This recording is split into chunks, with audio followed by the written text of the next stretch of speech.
আগামী ৫ দিন টানা বৃষ্টি হতে পারে দেশের বিভিন্ন অঞ্চলে। বাংলাদেশ আবহাওয়া অধিদপ্তরের পূর্বাভাস অনুযায়ী কোথাও কোথাও বজ্রসহ মাঝারি থেকে ভারী বর্ষণও হতে পারে। শনিবার ২১ জুন আবহাওয়াবিদ AK-M নাজমুল হকের সই করা এক বিজ্ঞপ্তিতে এই তথ্য জানানো হয়।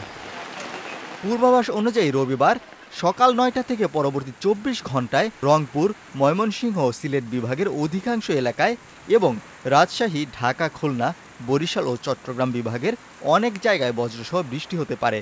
এছাড়াও দেশের কিছু স্থানে ভারী থেকে মাঝারি ধরনের বৃষ্টিও হতে পারে। এই ধারা অব্যাহত থাকবে সোমবার, মঙ্গলবার এবং বুধবার পর্যন্ত। আবহাওয়া অধিদপ্তর জানিয়েছে, এ সময় দেশের দিন ও রাতের তাপমাত্রা সামান্য বৃদ্ধি পেতে পারে বা প্রায় অপরিবর্তিত থাকবে। সংস্থাটি আরও জানায়, আগামী ৫ দিন বৃষ্টিপাতের প্রবণতা অব্যাহত থাকতে পারে।